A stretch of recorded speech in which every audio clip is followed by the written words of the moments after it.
चीनी राष्ट्रपति Xi Jinping ने तिब्बत की अघोषित यात्रा की घोषणा की है।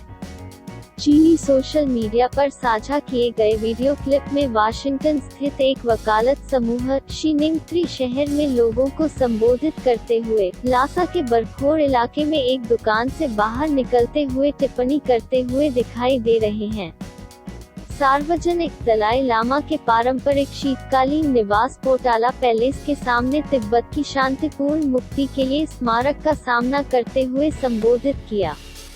चीनी राष्ट्रपति शी जिनपिंग की तिब्बत यात्रा इस बात का संकेत है कि चीनी नीतिगत विचारों में तिब्बत का कितना ऊंचा स्थान है, यह देखते हुए कि यह यात्रा तिब्बत की शांतिपूर्ण मुक्ति के झूठे दावे की 70वीं वर्षगांठ से जुड़ी है। जब भीषण बाढ़ चीन के हेनान प्रांत को प्रभावित कर रही थी, उस दौरान शी तिब्बत में थे। हालांकि जिस तरह से यात्रा का आयोजन किया गया, यात्रा के किसी भी तत्काल राज्य मीडिया कवरेज की पूर्ण अनुपस्थिति से संकेत मिलता है कि तिब्बत एक संवेदनशील मुद्दा बना हुआ है। यह भी कि चीनी अधिकारियों को तिब्बती लोगों के बीच उनकी वैधता पर भरोसा नहीं है। ICT ने एक सूत्र के हवाले से कहा कि शी पहली बार 20 जुलाई को दक्षिण पूर्वी तिब्बत के निंगथ्री में मेनलिंग हवाई अड्डे पर उतरे थे।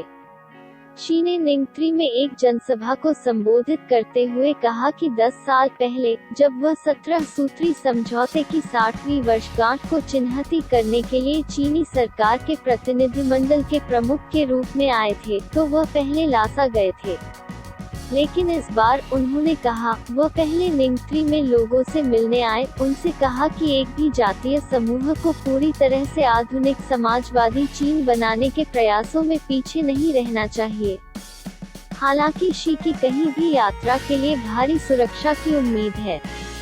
यह असामान्य है कि चीनी राज्य मीडिया ने भी उनके निंगथ्री लासा की यात्रा के बारे में रिपोर्ट नहीं की, भले ही उनके आगमन के 2 दिन पहले ही हो चुके हों। ब्यूरो रिपोर्ट CFI समाचार।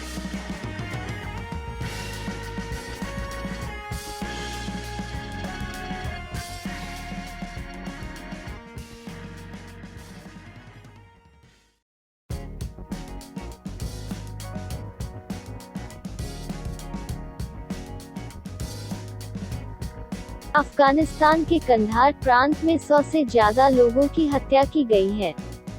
यहाँ का स्पिन बोर्डक जिला, जो तालिबान के कब्जे में है और जहाँ पर भारतीय पत्रकार दानिश की मौत हुई थी, वहाँ पर अज्ञात हमलावरों ने तबाही मचा दी है।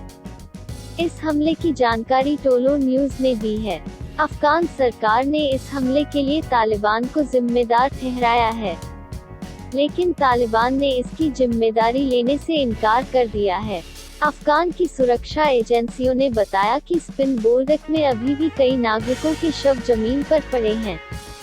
उन्होंने कहा कि तालिबान ने यहां लोगों के घर और सरकारी दफ्तर लूटे और पब्लिक इंफ्रास्ट्रक्चर को तबाह किया है। अफगान के रक्षा मंत्रालय के प्रवक्ता रुहुल्ला अहमद जई ने बताया कि हमलावरों ने बिना किसी वजह के नागरिकों की हत्या की है। पिछले हफ्ते तालिबान ने स्पिन बोर्डक पर कब्जा किया था। खबरों के मुताबिक तालिबान के लड़ाकों को मोटरबाइक पर बैठकर बाजार से गुजरते हुए और पाकिस्तान के बलूचिस्तान में सीधी एंट्री दिलाने वाले इलाकों को लूटते हुए देखा गया है। इन लड़ाकों ने एक घर में तालिबान का झंडा भी लहराया। कंधार की प्रांतीय समिति के एक सदस्य ने कहा कि एक अज्ञात हमलावर ने ईद से 2 दिन पहले उनके घर में घुसकर उनके 2 बेटों को मार डाला। स्पिन बोर्डक के रहने वाले एक नागरिक ने बताया कि इन हमलावरों ने कहा था कि वे किसी संगठन से नहीं जुड़े हैं, लेकिन वे जो भी कोई हैं, उनको सजा मिलनी चाहिए। तालिबान ने इन नागरिकों की हत्या की जिम्मेदारी से इनकार कर दिया है। ब्यूरो रिपोर्ट CFI समाचार।